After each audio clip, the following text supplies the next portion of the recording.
नमस्कार, सुप्रभात. मी श्वेता. तुम्ही पाहताय न्यूज 18 लोकमत. सकाळच्या बातम्यांमध्ये तुमचं स्वागत. सुरुवातीला बातमी आहे, दहशतवादी झाकीरला अटक झाली आहे. मुंबई आणि दिल्ली पोलिसांनी संयुक्तरित्या केलेली ही कारवाई आहे.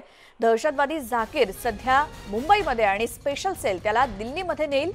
ओसामाच्या काकानं सुद्धा आत्मसमर्पण केलेलं आहे. दिल्लीतून एकूण 6 दहशतवाद्यांना अटक करण्यात आलेली होती. दिल्ली स्पेशल सेलने ही कारवाई केलेली होती आणि यामध्ये आता आणखी एक दहशतवादी पोलिसांच्या ताब्यात आहे, ज्याचं नाव आहे झाकीर. तो सध्या मुंबईमध्ये आहे आणि मुंबईतून त्याला दिल्लीमध्ये नेलं जाईल. मुंबई आणि दिल्ली पोलिसांनी संयुक्तरित्या केलेली ही कारवाई आहे. दहशतवादी झाकीर सध्या मुंबईमध्ये आणि स्पेशल सेल त्याला दिल्लीमध्ये नेईल. तर ओसामाचे वडील आणि काका या दोघांचे देखील जे ISI कनेक्शन समोर आलेलं होतं, त्यापैकी ओसामाच्या काकानं सुद्धा आत्मसमर्पण केलेलं आहे. त्यामुळे मुंबई आणि दिल्ली स्पेशल सेलकडून ही कारवाई सध्या सुरू आहे. ज्या वेळेला 6 दहशतवाद्यांना अटक करण्यात आली, त्यानंतर आणखी काही खुलासे या संदर्भात होत गेले. जसजशी चौकशी या 6 दहशतवाद्यांची केली गेली, त्यापैकी एक मुंबईतला सुद्धा होता, जान मोहम्मद शेख. आणि आता आणखी एका दहशतवाद्याला ताब्यात घेतलेलं आहे, ज्याचं नाव झाकीर असं आहे. मुंबई आणि दिल्ली पोलिसांनी संयुक्तरित्या केलेली ही कारवाई.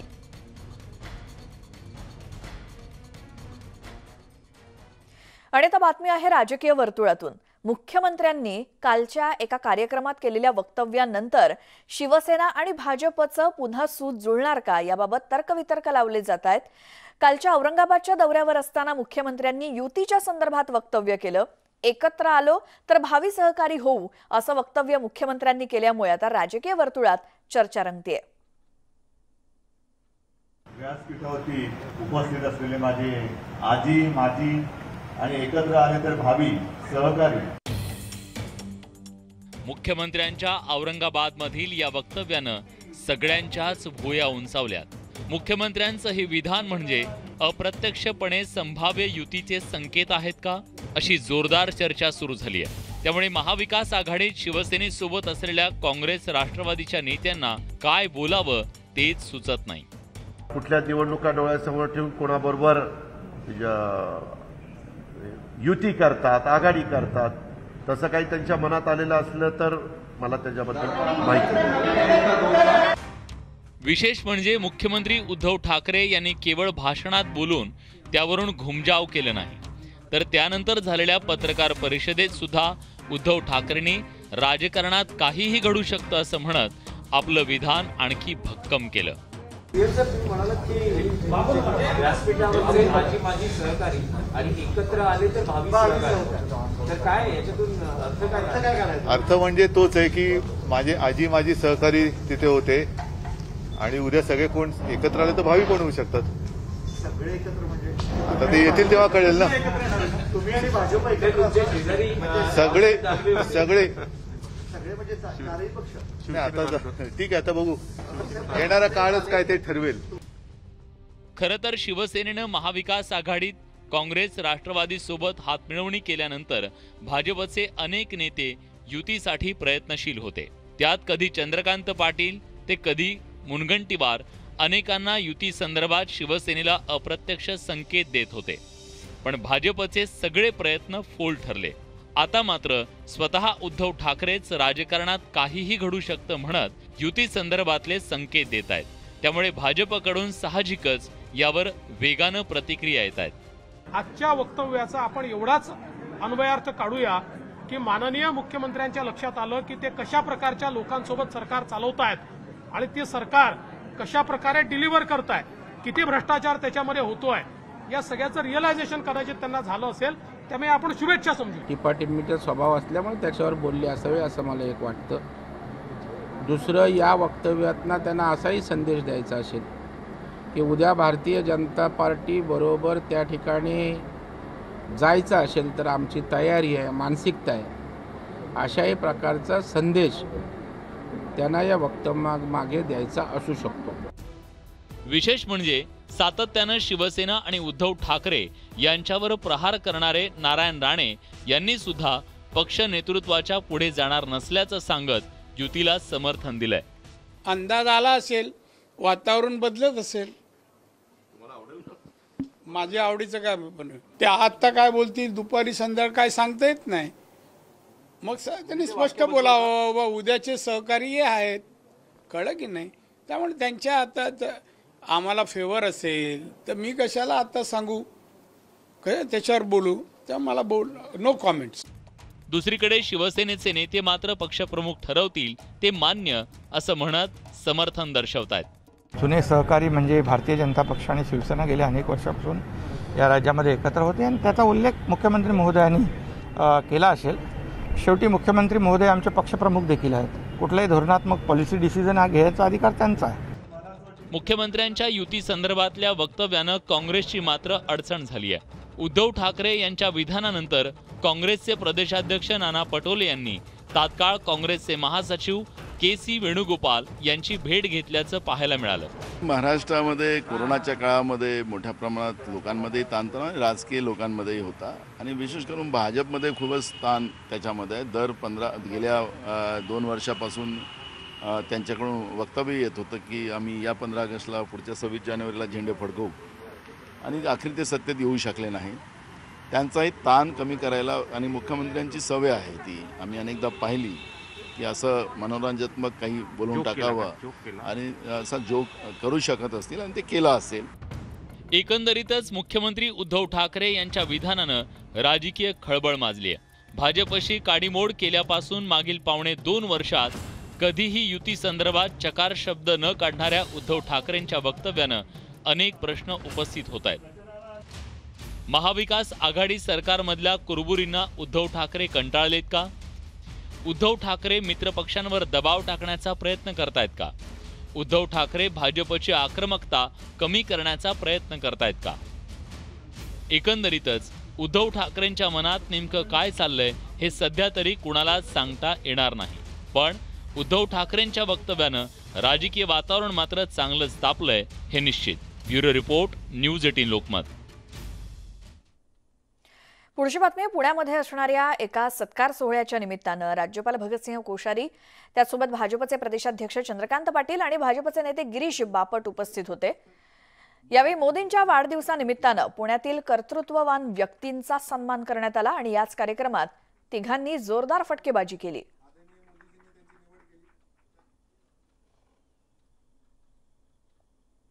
तो जाते, किसी को गाली देते, किसी की तारीफ कर देते, इनका काम चल जाता है। तो मेरा तो काम ऐसे नहीं चलता। किसी को गाली तो मैं पहले भी नहीं देता था, अब राज्यपाल हो तो कोई गाली भी दे तो उसको भी प्रशंसा करके लेना पड़ता है। तो थोड़ा और जिससे असे तसे नाहीये, रबरी स्टॅम्प नाहीये, कोणी कर म्हणलं की करतील तर जन्मात करणार नाहीत, लक्षात ठेवा। त्यांच्या मनाला जेव्हा पटेल आणि कायद्याप्रमाणे असेल तेव्हाच काम करणारे आपले राज्यपाल आहेत। आणि म्हणून 12 जरी वाजले रात्रीचे, म्हणजे त्या 12 आमदारांचं मी बोलत नाही, तरी हा माणूस काम करत असतो। महाराष्ट्राचे राज्यपाल भगतसिंह कोश्यारी हे राज्य सरकार सोबतच्या संघर्षामुळे चर्चेत असतातच, मात्र आता एक वेगळ्याच कारणासाठी त्यांची चर्चा होतीये।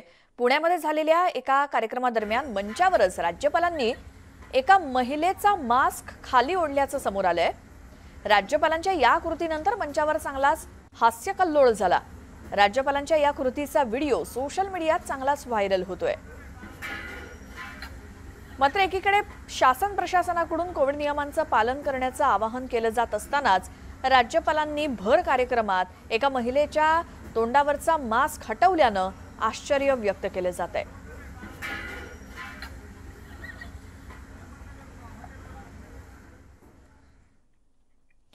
राज्यपाल महामहिम आहेत आणि ते आम्हाला शपथ देतात, उद्या ते मास्क काढून शपथ घ्या असं म्हणाले तर घ्यावी लागेल, त्यांच्याविषयी कसं बोलणार असं देखील वक्तव्य आलेलं आहे।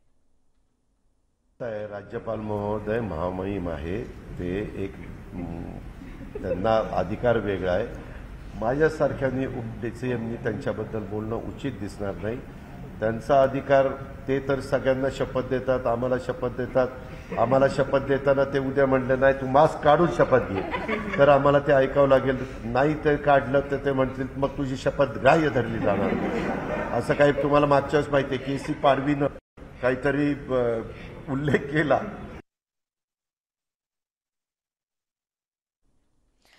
पुढच्या बातमीकडे वळतोय. मुंबई महानगरपालिकेचा नवीन सिरो सर्व्हे जाहीर झालेला आहे आणि यामध्ये मुंबईतील 86.64% नागरिकांमध्ये कोरोनाच्या अँटीबॉडीज आढळून आल्या आहेत. मुंबई महापालिकेचा हा 5वा सिरो सर्व्हे.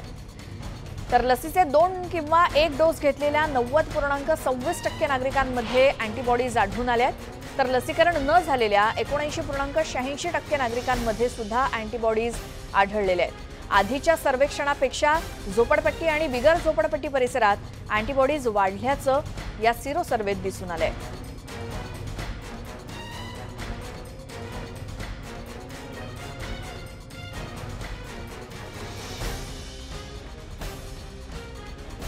म्हणजे 86% लोकांमध्ये प्रतिपिंडे ही आढळली, अँटीबॉडीज आढळल्या. आणि यामध्ये आणखी आम्ही विश्लेषण केलं की यापैकी काही लोकांनी वॅक्सिन घेतलेलं होतं, तो पहिला डोस असो किंवा दुसरा डोस असो, आणि काही लोकांनी वॅक्सिन घेतलेलं नव्हतं.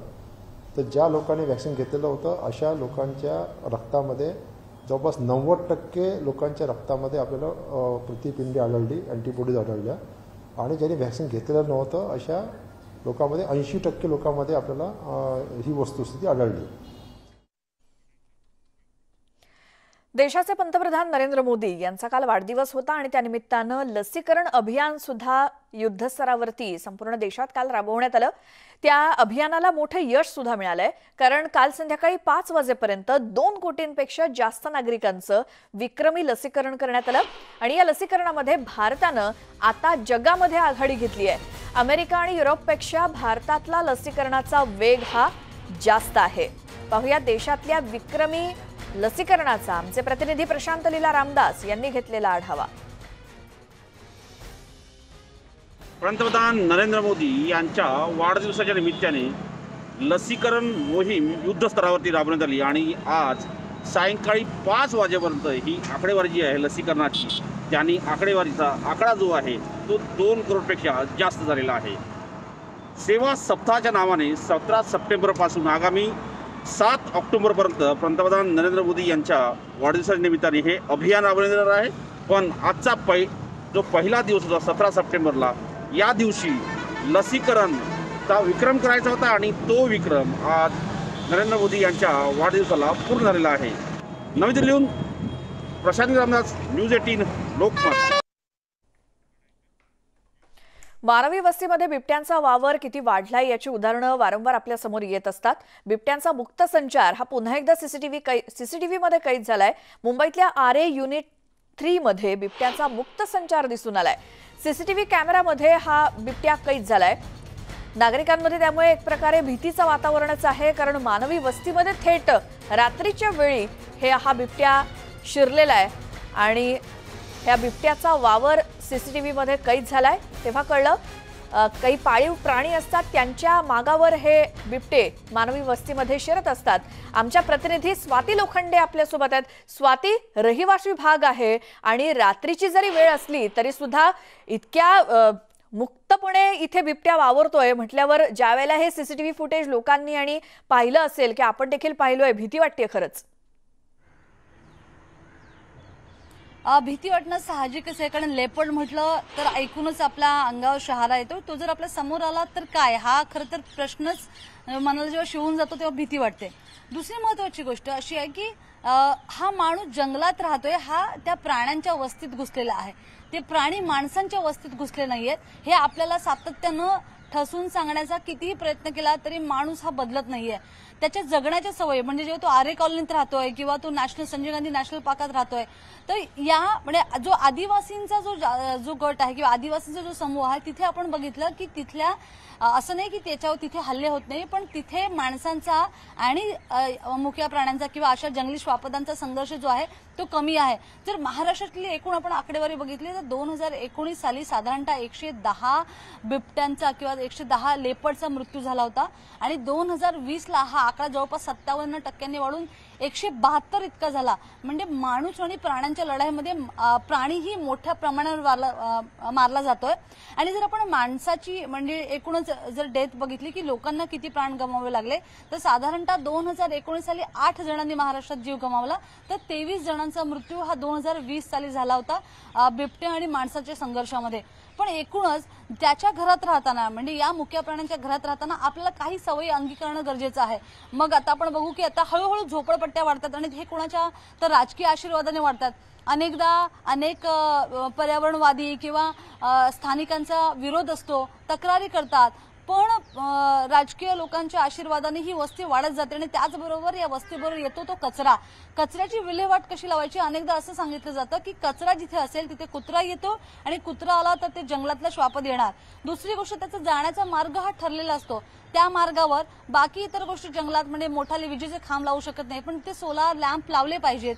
किमान त्याचा जो रस्ता आहे तिथे लोकांनी एकदा कारण त्याचा जो मार्ग असतो लेपर्डचा तो सहसा फारसा बदलत नाही, तर तो त्या मार्गाने सातत्याने प्रवास करत असतो. त्यामुळे काही ठराविक वेळा असतील, त्या वेळा रात्री उशिरा विशेषतः तिथून जाणं टाळणं असू दे.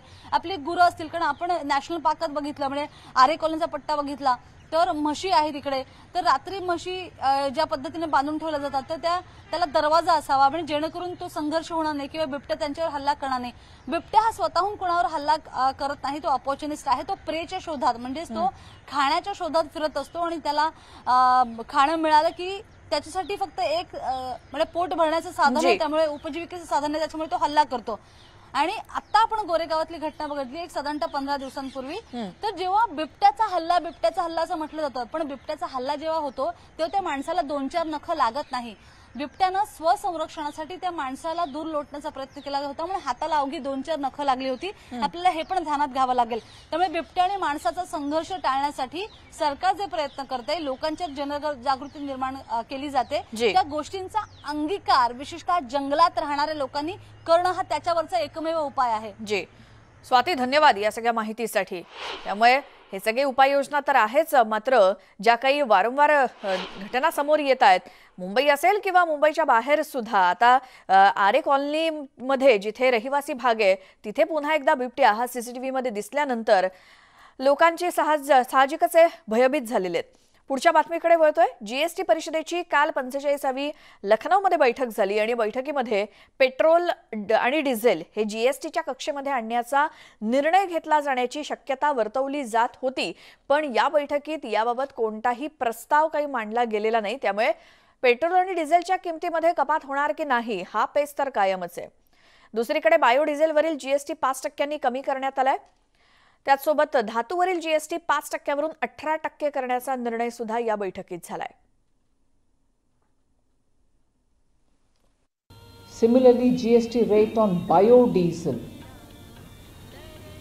which are supplied to oil marketing companies for blending with diesel, have also been reduced from 12. Received each one of us so warmly, having provided for all of us without any ब्रेकनंतर स्वागत सकाळच्या बातम्यांमध्ये. आता बातमी आहे news 18 लोकमतनं केलेल्या reality चेकची. पुण्यातील गँगरेपच्या घटनेनंतर न्यूज 18 लोकमतनं पुण्यासह राज्यातल्या इतर मेट्रो सिटीमध्ये मध्यरात्रीनंतर महिला किती सुरक्षित आहेत याचा रियालिटी चेक केला होता आणि या रियालिटी चेकचं पोलिसांकडून कौतुक करण्यात आलं. पोलीस बंदोबस्तातील अनेक त्रुटी यावेळी न्यूज 18 लोकमतनं निदर्शनास आणून दिल्या. त्या पार्श्वभूमीवर पोलीस खात्यातील बंदोबस्ताचा फेर आढावा घेताना मोठा फायदा झाल्याचं पोलीस आयुक्तांनी म्हटलं. पुणे पोलिसांनी रेल्वे स्टेशन परिसरातील गँगरेपचा गुन्हा उघडकीस आल्यानंतर न्यूज 18 लोकमतनं एक रियालिटी चेकचं कॅम्पेन ओपन केलं होतं. 2 नाईट आऊट केले, त्यामध्ये अनेक काही लूप्स आढळून आले आणि अनेक ठिकाणी पोलीस बंदोबस्तही आढळून आला. या संदर्भात आपण पोलीस आयुक्त अमिताभ गुप्ता सर यांच्याशी बोलूया. मला सांग सर, तुम्ही रेप केस सगळी ओपन केली, ते हे खरं तर तुमचं यश आहे, तुमचं कौतुक आहे. पण त्यानंतर एक महिला सुरक्षेचा मुद्दा पुन्हा एकदा पुण्यात चर्चेला आला, तर काय काय आपण कशी तयारी करू? नाही, जे रेपचे 2 केसेस होते आपण तातडीने एक प्रोएक्टिव्ह करून ओपन केलेले आहेत, पण त्याच्यावर आपली समस्या संपत नाही. आपल्याला यापुढे होऊ नये त्याच्यासाठी सगळे खबरदारी घ्यावं लागेल आणि त्याच्यासाठी आपण शॉर्ट टर्ममध्ये आपला पोलीस प्रेझेन्स, पेट्रोलिंग, नाकेबंदी, सिक्युरिटी प्रेस हे सगळे आपण सिक्युअर करतो. त्याचबरोबर लाँग टर्मसाठी आपण जे स्टेक्स होल्डर आहेत, रेल्वेज, ST, RTO, PMPL किंवा महानगरपालिका सगळ्याला आपण ऑन बोर्ड घेऊन आपण लाँग टर्म प्लॅनिंग करतो आणि त्याचप्रमाणे प्लॅनिंग करून जे काही स्टेप्स असेल जसे CCTV वाढवणे किंवा स्क्वॉटर हटवणे किंवा लाइटिंग जास्त करणे किंवा शिस्त लावणे हे सगळं आपण करणार. याच काळात न्यूज 18 लोकमतने रिॲलिटी चेक केला नाईट आउटचं, याच्याकडे तुम्ही कसं बघता? पॉझिटिव्ह घेतं की तुम्हाला त्याचे काही लुप्सुप समोर आले? कसं नाही, आम्हाला बरेच काही शिकायला भेटला आणि तुमचे एक जो लेमॅनचे जे आहेत आणि आम नागरिक कसा त्यांच्या बंदोबस्तकडे पाहण्याचा दृष्टिकोन आहे ते आम्हाला कळला आणि तुमचे कॅम्पेनमुळे आम्ही जास्त सतर्क झालो. निश्चितपणे आम्हाला फायदा झाला. इथून पुढं भविष्यात आपण काय काय प्लॅन करू? CCTV वाढवतोय कसं? ते आम्ही लॉंग टर्म आणि शॉर्ट टर्म प्लॅनिंग सगळे केलेले आहेत आणि त्याचप्रमाणे जे काही आपली निधी असेल, जे काही आपले रिसोर्सेस असेल त्याचा पूर्णपणे वापर करूया. हे होते पुण्याचे CP अमिताभ गुप्ता सर यांनी सांगितलं की न्यूज 18 लोकमतने जे कॅम्पेन केलं होतं रिलेटेड चेकचं, निश्चितच त्याचा पोलिसांना फायदा झालेला आहे आणि त्यानुसार पोलिसांनी रेक्टिफाय करून बंदोबस्तही वाढवलेला आहे आणि CCTVची संख्या वाढवण्याचा निर्णय घेतलेला आहे. व्हिडिओ जर्नलिस्ट सचिन हंचाटेसह चंद्रांत फुंदे, न्यूज 18 लोकमत, पुणे.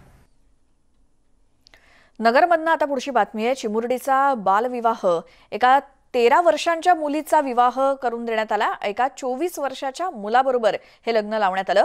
आई आणि मावशीनं या मुलीचं लग्न लावलं आणि या प्रकरणी 8 जणांविरोधात गुन्हा दाखल झालाय.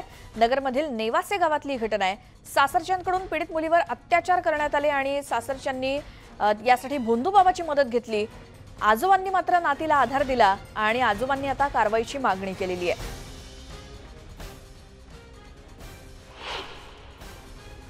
मला लग्न करायचं नव्हतं. मावशी आणि काकांनी माझं बळजबरी लग्न लावलं. लग्न जमल्यानंतर माझ्या आजोबांना कळलं की माझ्या नातीचं लग्न जमलं. मग ते पोलीस स्टेशनला गेले. त्यांनी तिथं तक्रार केली. मग म्हणे की त्या दोघींना घेऊन या. माझ्या आईला आणि मला पोलीस स्टेशनला बोलवलं. आम्ही दोघी गेलो. तिथं मग पोलिसनी सही घेतली की मुलीचं लग्न करू नका, 18 वर्षाची होऊस तर. तिच्या गावी नेलं बळजबरी करून. मग मावशीची तर 15 दिवस राहिले मी.